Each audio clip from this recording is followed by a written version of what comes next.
Hello everyone, আসসালামু আলাইকুম। Welcome back to my channel.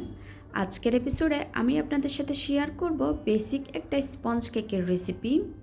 আপনারা পারফেক্টভাবে কিভাবে বাসায় বসে এরকম স্পঞ্জ কেকটি তৈরি করবেন আজকে থাকছে সেটারই রেসিপি। এটা বলতে পারেন নো ফেল্ড রেসিপি। আপনারা যদি স্টেপ বাই স্টেপ ফলো করেন আপনাদের কেকও এতটা সফট হবে। চলুন তাহলে কথা না বাড়িয়ে রেসিপিটি দেখে নেওয়া যাক। প্রথমে আমি শুকনো উপকরণগুলো চেলে নিব। তার জন্য একটা চালনি নিয়ে নিলাম। চালনিতে দিয়ে দিচ্ছি 3/4 কাপ পরিমাণ ময়দা। 1/4 কাপ পরিমাণ দিয়ে আমি 3 বার দিচ্ছি। আরও দিয়ে নিব 2 টেবিল চামচ পরিমাণ মালয়েশিয়ান কোকো পাউডার। 1 চা চামচ পরিমাণ বেকিং পাউডার দিয়ে নিচ্ছি। প্রতি হাফ কাপের জন্য কিন্তু হাফ চা চামচ বেকিং পাউডারই যথেষ্ট। আর বেকিং পাউডারটা কিন্তু চামচের একদম সমান করে নেবেন, উঁচু করে কিন্তু নেওয়া যাবে না। 1/4 টিস্পুন পরিমাণ লবণ দিয়ে এবার শুকনো উপকরণগুলো খুব ভালো মতো করে চেলে নিচ্ছি।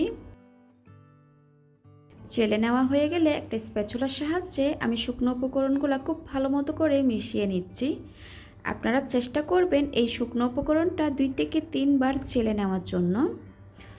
শুকনো উপকরণগুলো মিশিয়ে নেওয়া হয়ে গেছে। এবার এক পাশে আমি ঢেকে রেখে দিব। অন্য একটা পাত্রে রুমের স্বাভাবিক তাপমাত্রায় 4টা ডিমের সাদা অংশ নিয়েছি। আমি কুসুমটাকে আলাদা করে নিয়েছি। এবার একটা ইলেকট্রিক বিটারের সাহায্যে মিডিয়াম স্পিডে আমি 10 থেকে 15 সেকেন্ড পর্যন্ত বিট করে নিব। অর্থাৎ ডিমের সাদা অংশটাকে একটু ফ্লাফি করে নিচ্ছি। এবার বিটারটা আমি অফ করে দিয়ে দিব চিনি। এখানে আমি 3/4 কাপ পরিমাণ চিনি নিয়েছি, যেটা আমরা রেগুলার চিনি খাই। আবারও আমি ইলেকট্রিক বিটারের সাহায্যে বিট করে নিব 2 থেকে 3 মিনিট। স্পঞ্জ কেকে কিন্তু আমি সবসময় তেল ব্যবহার করি। অনেকে কিন্তু স্পঞ্জ কেকে তেলটা ব্যবহার করেন না। আপনারা চাইলে করতে পারেন। তেল দিলে কিন্তু কেকের টেস্টটা অনেক গুণ বেড়ে যায়। আমি আবারও চিনি দিয়ে দিব। আমি কিন্তু চিনিটা ধাপে ধাপে অ্যাড করছি। সবগুলা চিনি কিন্তু একবারে দিয়ে দিই নাই। আমি কিন্তু সবসময় এরকম 2 থেকে 3 বার করে চিনি দিয়ে বিট করে নিই। এবার আমি সম্পূর্ণ চিনিটুকু দিয়ে যতক্ষণ না পর্যন্ত চিনিটা মেল্ট হয়ে যাবে ততক্ষণ পর্যন্ত আমি বিট করে নিব। এটা কিন্তু খুবই ইম্পর্ট্যান্ট, চিনিটা গলেছে কি না আপনারা চেক করে নেবেন। এই ডিমের সাদা অংশটাকে আপনারা যদি ভালোভাবে বিট না করেন কেকের উপরে কিন্তু ভেজা ভেজা ভাবটা থাকবে।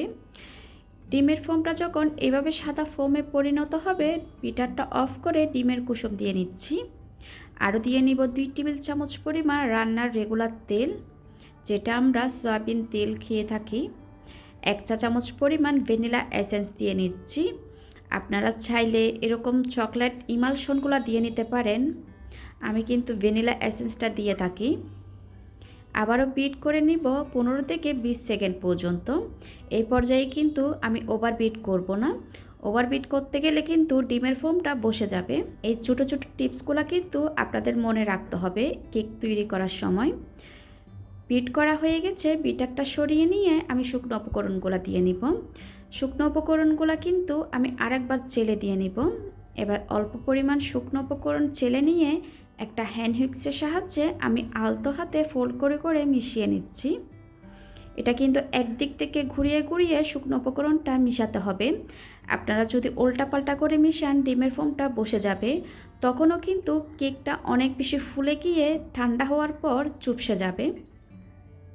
আর এই পর্যায়ে কিন্তু ওভেনে দিলে ওভেনটা আপনারা প্রিহিট করে নেবেন 10 মিনিটের জন্য 160 ডিগ্রিতে। আর চুলায় বেক করলে চুলাতেও একটা পাতিল বসিয়ে দিয়ে 10 মিনিটের জন্য প্রিহিট করে নেবেন। আর চুলার আঁচটা থাকবে একদম লো থেকে একটু বাড়িয়ে। আমি কিন্তু আপনাদের সাথে কথা বলতে বলতে 2 থেকে 3 বার করে শুকনো উপকরণগুলো মিশিয়ে নিয়েছি। এবার দিয়ে নিব 1 টেবিল চামচ পরিমাণ গরম পানি। আবারও আমি খুব ভালো মতো করে মিশিয়ে নিচ্ছি। এটার দেওয়ার কারণে কিন্তু কেকটা অনেকক্ষণ পর্যন্ত সফট থাকবে। আমি খুব ভালোভাবে মিশিয়ে নিয়েছি। এবার একটা স্প্যাচুলার সাহায্যে আলতো হাতে আরেকটু মিশিয়ে নিব। আর ব্যাটারের ঘনত্ব কীরকম হবে আমি আপনাদেরকে একটু দেখিয়ে দিচ্ছি। ঠিক এরকমই হবে ব্যাটারের ঘনত্ব। এবার সম্পূর্ণ ব্যাটারটা আমি 8 ইঞ্চ একটা মোল্ডে ঢেলে নিব। মোল্ডটা একটু ট্যাপ করে আমি ওভেনে বেক করে নিব 30 মিনিটের জন্য। এক এক ওভেনের তাপমাত্রা কিন্তু এক এক রকম, এটার ধরন বুঝে আপনারা ওভেনে বেক করে নেবেন। আর চুলায়ও বেক করলে আপনারা 30 মিনিটের জন্য বেক করে নিতে পারেন। চুলায় কিন্তু বেক করার অনেকগুলো রেসিপি আমার চ্যানেলে দেওয়া আছে, চাইলে সেখান থেকে দেখে নিতে পারেন। আর কেকটা ওভেন থেকে বের করে নিয়েছি, ঠান্ডা হয়ে যাওয়ার পর আমি মোল্ড থেকে ছাড়িয়ে নিয়েছি। এবার কেকটা কতটা সফট হয়েছে আমি আপনাদেরকে একটু দেখিয়ে দিচ্ছি, দেখুন। এবার কেকটাকে আমি স্লাইস করে আপনাদেরকে দেখিয়ে দিচ্ছি। আমি 2টা লেয়ারে স্লাইস করব, আপনারা চাইলে 3টা করতে পারেন। আমি অত একটা পাতলা করব না। আর উপরে দেখুন একদম ভেজা ভাব নাই। অনেকে বলে থাকেন কেকের উপর ভেজা ভাব থাকে। আপনারা যদি আমি যেগুলো স্টেপ বাই স্টেপ ফলো করতে বলেছি ওইগুলো ফলো করলে আপনাদের কেকও এরকম পারফেক্ট হবে। আশা করি আমার আজকের রেসিপিটা আপনাদের ভালো লেগেছে। ভালো লাগলে প্লিজ একটা লাইক দিবেন।